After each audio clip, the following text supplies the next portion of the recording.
আমাদের পুচকে যেদিন আসবে তার আগের দিন রাত্রিবেলা আমি আর বুবাই একটু সোনারপুর যাচ্ছিলাম, কারণ আমাদের একটুখানি দরকার ছিল।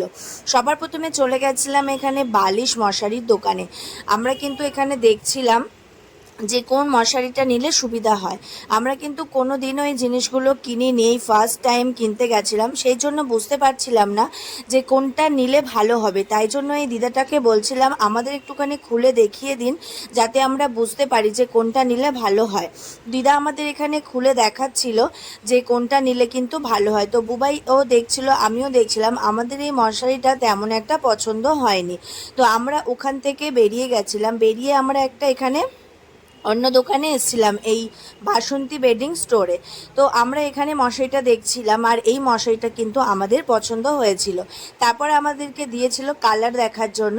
আর আমি দেখো এখানে কেমন ভাবছিলাম ওটা মনে হয় বাঁশি বাজাতে যাচ্ছিলাম, কিন্তু আদৌ ওটা বাঁশি ছিল না। তো আমরা এখানে কালার চুজ করলাম। এরপর উনি কিন্তু আমাদের বালিশ দেখাচ্ছিল, বালিশও আমাদের নেওয়া হয়ে গেছে। তারপরে বুবাই বলল আমাদের একটু কভার দেখান, আমরা একটা কভার নেব। আর এখানে জেঠুটা দেখছিল যে কোন কভারটা ভালো, মানে এর সাথে ফিটিং হয়, বাট আমাদের কভারগুলো পছন্দ হচ্ছিল না। আমরা একটু লাইট কালারের ওপর নিলে ভালো হয়, সেই জন্য সেটাই আমরা জেঠুকে বলছিলাম, কিন্তু সেট ছিল না বলে জেঠুটা কিন্তু আমাদের দিতে পারেনি। তারপর আমরা মশারি আর বালিশ নিয়ে বেরিয়ে গেছিলাম ওখান থেকে। তারপর গেছিলাম ফুলের দোকানে, কারণ আমরা গেট সাজাবো, ঘর সাজাবো, সেই জন্য ফুল আনতে গেছিলাম। আর আমাকে বুবাই হয়তো কিছু একটা বলেছিল, তাই আমি ওর দিকে এইভাবে দেখছিলাম। তো যাই হোক, কত হচ্ছে টোটাল? 80 টাকা হচ্ছে। দুটো গোলাপ ফুল দিয়ে দাও, তিনটে দিয়ে দাও। হ্যাঁ তুমি দাদা তো শুধু লাভ করে সব সময় এরা।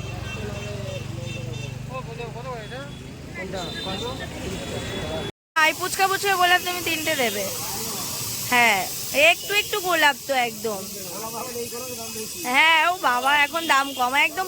এরকম বড় বড় গোলাপ হতো তাও ঠিক ছিল, একটু একটু বড় বড় একটু খোলামেলা রেখে। এ বুবাই এটা ধরো তো, আমি আমি রেখে দিচ্ছি।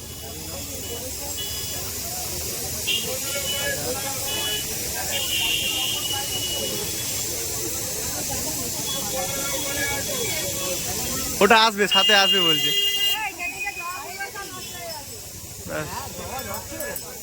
তো আমাদের ফুল সব কিছু নেওয়া হয়ে গেছে। এই তো, আর কি কি কিনবে বলো?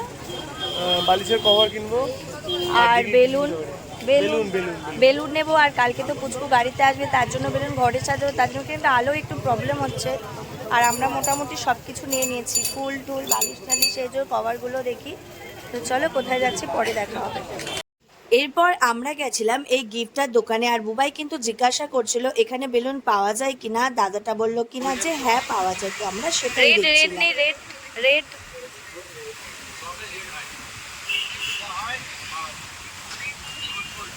আমরা ওখান থেকে 4 প্যাকেট বেলুন নিয়ে বেরিয়ে গেছিলাম কভারের দোকানে, কভার দেখবো বলে।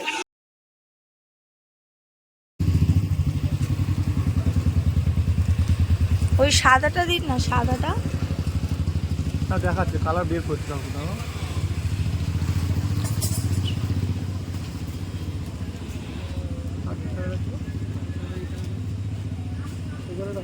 হ্যাঁ।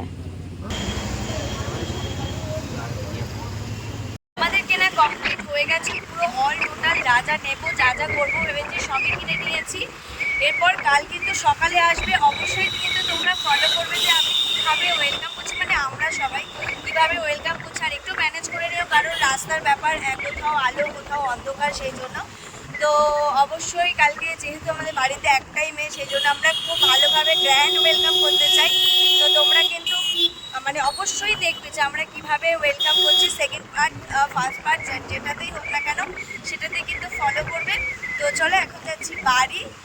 সব কিছু কিনে কাটে নিয়ে চলে এসেছিলাম বাড়িতে। বাড়িতে এসে কিন্তু বাবু বলল ঘরটা একটুখানি ঠিকঠাক করতে হবে, কারণ আমাদের বাইরে ছিল ছোট খাট পাতা, যেটাতে একজন মানুষ শুতে পারবে।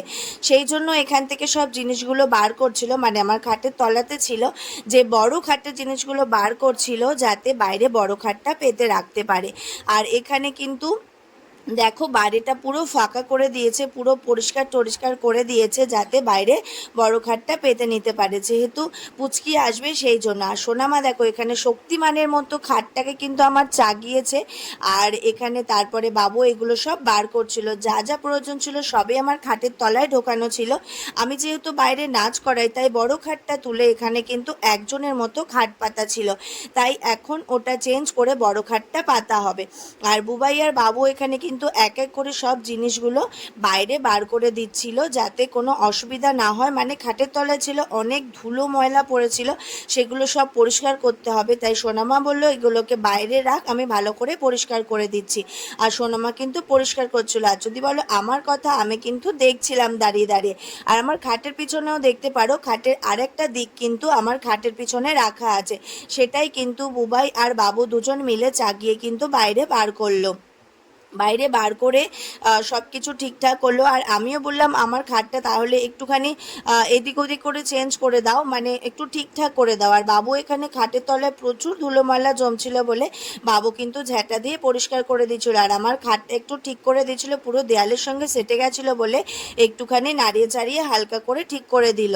তারপরে বাইরে এখানে খাটটা পুরো ঠিক করবে। আর আমরা কিন্তু বাড়িতে অনেক রাত্রে এসেছিলাম, আর এগুলো ঠিক করতে করতে কিন্তু অনেকটা রাত হয়ে গেছিলো, যেহেতু পরের দিন আসবে, তাই আগের দিন যদি ঠিকঠাক না করা হয় তাহলে কিন্তু ও এখানে থাকতে পারবে না, সেই জন্য সব কিছু ঠিক করছিল। প্রথমে এই লম্বা এই যে বাটামটা বলে এটা লাগাচ্ছিল, তারপরে কিন্তু প্লাইগুলো এখানে লাগাবে। আর এই খাটগুলো কিন্তু লাগাতে প্রচুর কষ্ট হয়, প্রচুর স্ট্রাগল করতে হয়, তারপর কিন্তু এই প্লাইগুলো লাগে। তো দেখতেই পাচ্ছ ঘড়িতে এখন কিন্তু রাত অনেক হয়ে গেছে, আর আমাদের এগুলো ঠিক করতে করতে কিন্তু আমরা ফ্রেশ হয়ে সব কিছু পরিষ্কার করতে করতে আমাদের শুতে শুতে কিন্তু বেজে গেছিলো রাত্রি 2টো।